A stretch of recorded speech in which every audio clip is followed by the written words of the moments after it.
Hola, ¿qué tal? Soy Rebeca Ramírez Hernández, una de las coordinadoras del Club de Lectura de la Caja Costarricense de Seguro Social.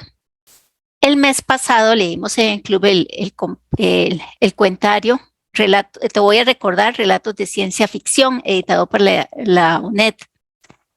Y como siempre que leemos textos de temáticas no tradicionales en Costa Rica, llama mucho la atención de los miembros del club que en Costa Rica se está escribiendo ciencia ficción cuando es algo que no es nuevo. Es por eso que hoy invitamos a Lucía Leandro Hernández, quien es investigadora, es música, máster en teoría literaria y literatura comparada en la Universidad de Barcelona, donde está realizando el doctorado en estudios lingüísticos, literarios y culturales. También ella es autora del libro El lado oscuro de la luna, una historiografía de la ciencia ficción escrita por mujeres en Costa Rica. ¿Cómo está, Lucía? Bienvenida a nuestro canal de YouTube. Muchas gracias, Rebeca. Para mí es un placer. Me alegra mucho verte con mi libro. Y bueno, también quiero saludar a las personas ya que vamos a hablar de ciencia ficción, a las personas que nos verán en el futuro, ¿no? Que a ellas es a quien nos dirigimos en esta conversación.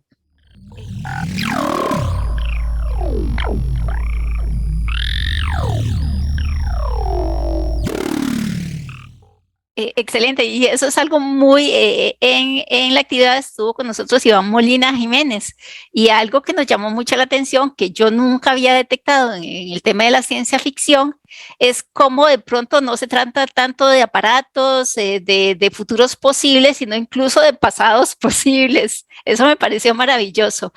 Bueno, Hable. también, Ujú. bueno, antes de que me digas eso, yo creo que para empezar a leer ciencia ficción, yo creo que cuando somos lectores y lectoras estamos muy condicionados con un concepto de la ciencia ficción que se acerca mucho a lo que se denomina, cuando vos sos un investigador en la materia, la ciencia ficción dura.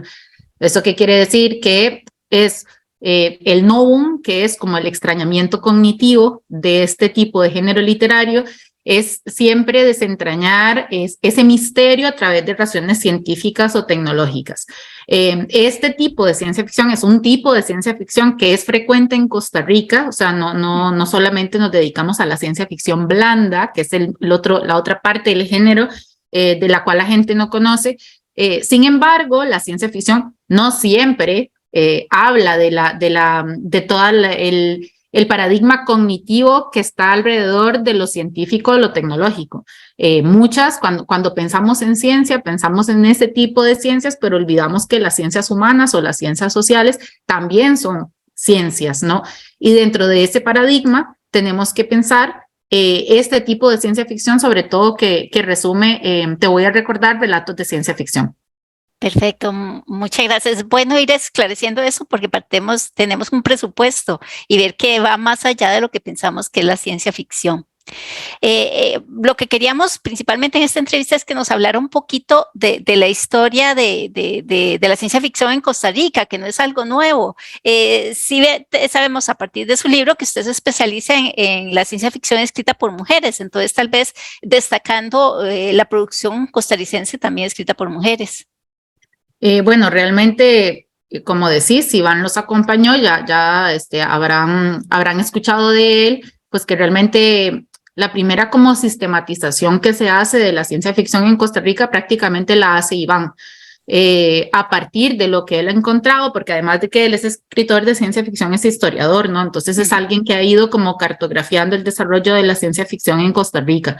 Realmente la ciencia ficción en Costa Rica empieza entre finales del siglo XIX, principios del siglo XX, ¿no? Que los dos textos coyunturales que han inaugurado la ciencia ficción es La caída del águila, ¿no? De Carlos Gallini, y El problema de Máximo Soto Hall.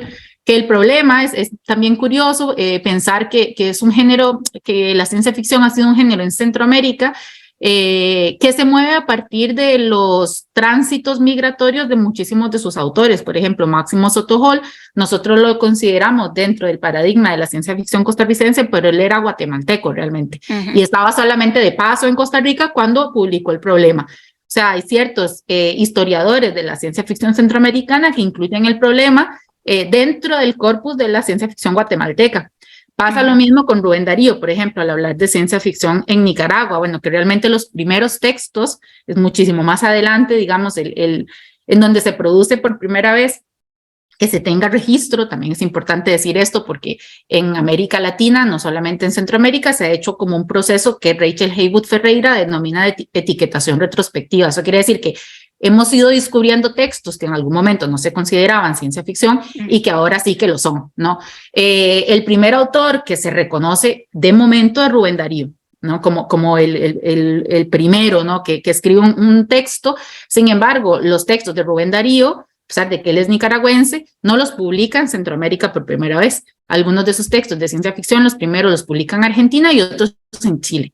Entonces, todo este tránsito, ¿no?, autorial está plagado en Centroamérica y en América Latina de estos contactos que tienen estos autores y sus diversos desplazamientos por viajes diplomáticos, por problemas entre países, y esto influye a la historiografía de la ciencia ficción costarricense. Si pensamos que Máximo Sotohol, esto que es guatemalteco, pero que su primera novela de ciencia ficción y que es una de nuestros primeros textos de ciencia ficción, es escrito pues por un escritor que es extranjero, ¿no? Estos son los dos primeros. Si seguís cartografiando, encontrás, por ejemplo, también un autor catalán que escribió un texto, Ramón Junoy, escribió un texto también bien temprano. Algunos autores, Cardona, por ejemplo, a pesar de que es un escritor costarricense, él publicó sus textos en México realmente, y la historiografía de la ciencia ficción inscribe sus textos realmente dentro de la tradición de la ciencia ficción mexicana, ¿no? Entonces es como bien curioso cómo Iván, ¿no?, y algunos investigadores también, David Díaz o algunos otros autores en Costa Rica han ido como cartografiando y encontrando estos textos que pertenecen a otras tradiciones literarias que en algún momento no se habían considerado y que ahora están dentro como de nuestro imaginario, ¿no? Algunos autores también para nosotros, o sea, se inscriben dentro del realismo, y algunos autores también con seudónimos, ¿no? Por ejemplo, María Fernández Lea Capellán, que no es ciencia ficción, sería más como fantasía indigenista, ¿no? Ella llegó a publicar cosas bajo el seudónimo de Apaicán, ¿no? Porque ella era la esposa de uno de los Tinoco, ¿no? Que en algún momento asumieron una presidencia, pasamos una dictadura, fueron expulsados de Costa Rica, etcétera, etcétera, ¿no? Entonces, también pensando que era gente que pertenecía, en el caso de María Fernández Le Capellán, pertenecía a la Sociedad Teosófica y a la Primera Liga Feminista de Costa Rica. O sea, que de gente que tenía como cierto nivel cultural, social, y que como que en el otro lado, en su lado oculto de producción literaria, ¿no?, también producían ciencia ficción, fantasía científica, fantasía indigenista, porque también en ese momento, ¿no?, la ciencia ficción finisecular, o que comenzaba el siglo, no es la ciencia ficción como la conocemos ahora. O sea, es un género literario que tiene una hibridez con la fantasía, con la literatura fantástica. No se puede definir con rasgos tan definitorios, digamos, como pensamos en la ciencia ficción en la segunda mitad del siglo XX, ¿no? Esto por hablar un poco como de los inicios, ¿no? Ya luego, al menos que yo haya encontrado, prácticamente la primera mujer que escribe un texto, ya tenemos que ir hasta los 80s, al menos que yo haya encontrado. O sea, que no descarto que exista algún texto, sobre todo en prensa, o sea, que no está publicado como libro, pero eso yo creo que ojalá que alguna persona que nos esté oyendo se dedique al trabajo de hemeroteca y ojalá que se lleguen a encontrar textos, ¿no? Pero la primera es Julieta Pinto. Ella tiene algunos textos que en Otro rumbo para la rumba, que se pueden inscribir incluso dentro de la ciencia ficción climática. Posteriormente a ella, la escritora española costarricense Linda Berrón, también Emilia Macaya. O sea, hay algunas escritoras antes, digamos, del boom, diría yo, que tiene la ciencia ficción en Costa Rica, que es más o menos a partir del 2007, o sea, ya en este siglo, ¿no? Con la publicación de antologías, gracias al trabajo de la Universidad Estatal a Distancia, que de ahí se inscribe, te voy a recordar, y otros relatos de ciencia ficción, que no recuerdo si es del 2014, 2015, por ahí, no, pero que es una serie ya de publicaciones dentro de autores: Iván Molina, Laura Quijano, Jessica Clark, David Díaz, Uriel Quesada. O sea, que ya hay autores que son incluso reincidentes en estas antologías y donde ya se empieza como a consolidar el género literario, ¿no? Laura Quijano gana premio también con su novela Señora del Tiempo, no, no me acuerdo, la de algo del frío, ahorita se me olvida el nombre, pero bueno, yo creo que a partir de que ella gana esto, Emilia Macaya publica 10 días de un fil de siglo, Jessica Clark también tiene novelas, Telémaco, por ejemplo, también. A partir de ahí hay un incremento del género literario en Costa Rica. Me surgieron como 3 preguntas en este ratito. La primera tiene que ver con eso de que se publicaban no necesariamente en el lugar donde nacía el escritor, pero me preguntaba si se debía un poco a que eran personas que viajaban mucho por cuestiones de trabajo y demás, o porque en Costa Rica no los publicaban ese tipo de temas. Mira, yo creo que de todo un poco, o sea, Roberto Brenes Mesen, por ejemplo, tiene textos y él tenía una producción como autor realista, como alguien muy importante dentro del Olimpo literario, digamos, pero además publicaba ciencia ficción. Yo creo que obedece dependiendo de qué cada caso, digamos, también las características editoriales y las posibilidades, digamos, de cada país. Y además que muchas veces, sobre todo en ese periodo histórico centroamericano, estas personas que tenían como cierto poder en la construcción del Estado-Nación, también asumían un papel dentro del ecosistema literario. O sea, muchos tenían puestos diplomáticos y además eran escritores, ¿no? Entonces yo creo que también este desplazamiento obedece mucho a esa doble vertiente que tenían muchísimos de estos autores y autoras, ¿no? Que además de su práctica escritorial, se dedicaban a la labor política y eso muchas veces implicaba el viaje diplomático, ¿no? Lo que le pasa a Rubén Darío, lo que le pasa a varios, a Roberto Benemesen, lo que le pasa a Máximo Soto Hall, ¿no? Entonces yo creo que obedece a distintas razones dependiendo de cada caso, digamos, que vos estás analizando, pero claro, el desplazamiento creo que es fundamental en el desarrollo, al menos de esta época, digamos, en la que estamos inscribiendo el género que estamos analizando. Y también ese mismo desplazamiento que les permite entrar en contacto con otras realidades, otro conocimiento. Yo mucho también ligado a escritores, a estos iniciales, no sé si es algo que se mantiene, esa curiosidad por la espiritualidad, por el ocultismo, ligados a sociedades teosóficas, masones. Pienso que el género gira alrededor también de la literatura fantástica, todo está como dentro de un corpus más grande. Sí, claro, también tenés que pensar, antes de hacernos esta pregunta, tendríamos que pensar qué estamos considerando ciencia, ¿no? Porque no es lo mismo pensar ciencia en este momento que estamos hablando, o sea, que en nuestro contexto social, digamos, estamos hablando de inteligencias artificiales, estamos hablando a través de la virtualidad, ¿no? Y lo que significaba ciencia en el inicio de este género, en Centroamérica y en América Latina, ¿no? En un inicio, la ciencia ficción finisecular o de principios del siglo XX en América Latina estaba muy ligada a, esto lo menciona una autora que se llama Soledad Cledirac, enfocándose en el caso de Argentina, la fantasía científica, ¿no? Porque era un género que al no estar definido realmente, ¿no? Tenía características de muchísimos géneros. Y hay que pensar que en ese momento, por ejemplo, el mesmerismo era una ciencia, ¿no? O sea, las pseudociencias eran ciencias en ese momento, no eran pseudociencias. Entonces, se creía que si vos tenías determinado grosor de tu cráneo, eso podía indicar que vos tenías ciertas inclinaciones criminales o no, ¿no? También toda la importancia que tuvo el periodismo, por ejemplo, grandes escritores, por ejemplo, Horacio Quiroga, basó muchos de sus relatos, ¿no? En caso periodístico, porque él se dedicaba al periodismo. Y en ese momento, el periodismo, lleno de lo que vos estás diciendo, de ocultismo, de mesmerismo, de pseudociencias, el ascenso de las sociedades teosóficas, la llegada del ferrocarril, la llegada de la luz, ¿no? Incluso el cambio de paradigma de todo el discurso médico que venía de Europa en contraposición a todo un sistema cultural de medicina natural o de medicina de tendencias más tradicionales, incluso vinculadas, digamos, a una raigambre indígena o campesina. Todo eso estaba en diálogo, ¿no? Eso pasa, por ejemplo, una autora como Juana Manuela Gorriti o como Eduarda Mansilla en el caso de Argentina, que ellas consideran ciencia, por ejemplo, el uso de una planta medicinal.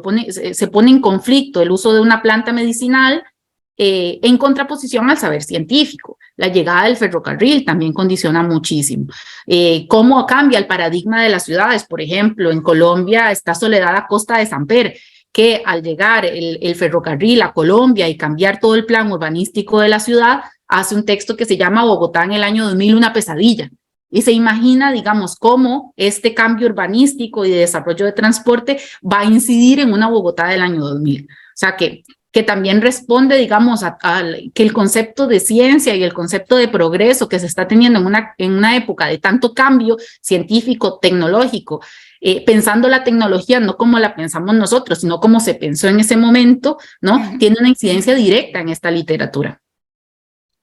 Y bueno, y la última pregunta que tenía pendiente, de la cual ya me adelantó algo, es que yo he visto muchos comentarios, pero ya usted menciona que hay una novela de Laura Quijano. ¿Se ha desarrollado más en la narrativa breve o hay más novelas escritas en tono de ciencia ficción?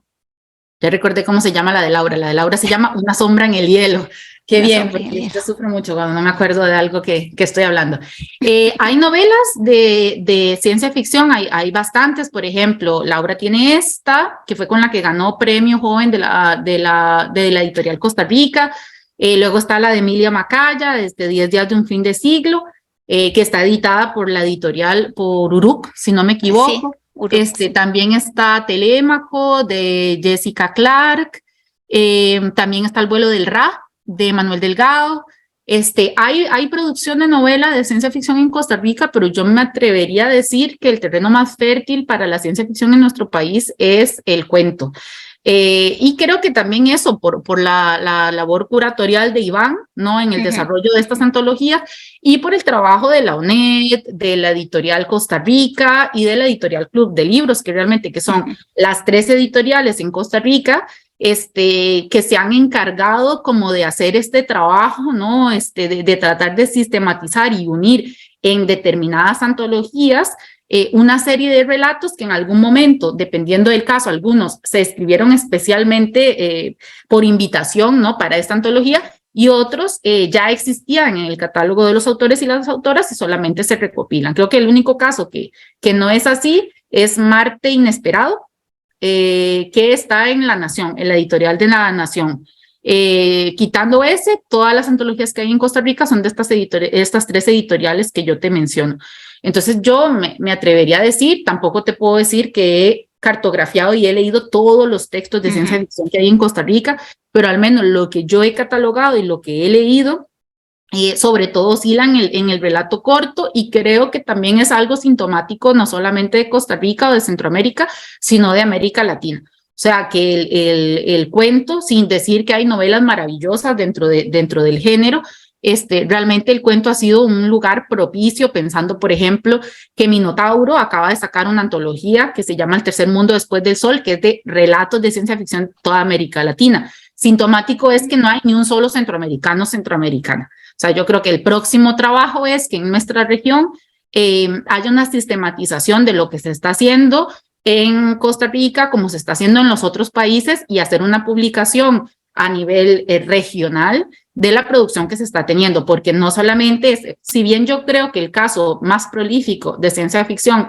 en Centroamérica es Costa Rica, en Nicaragua tenemos a María del Carmen Pérez, en Guatemala Marilinda Guerrero. O sea, hay gente que está escribiendo ciencia ficción, que está escribiendo literatura fantástica, que está escribiendo literatura weird, que está escribiendo terror. Entonces yo creo que el siguiente paso como región es tratar de sistematizar y poner en diálogo esas voces autoriales que están en el terreno, que están tratando de enunciarse en el terreno de la ficción especulativa en Centroamérica. Muchas gracias, Lucía, por acompañarnos este ratito y por motivarnos a buscar esos autores que menciona y leer más ciencia ficción desde otro lugar, porque ya vamos conociendo un poquito más de este género. También agradecerles a quienes nos siguen en el canal.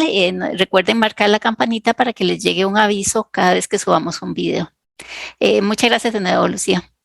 Muchas gracias a ustedes y ojalá que lean muchísima ciencia ficción. Bueno, hasta luego. Hasta luego.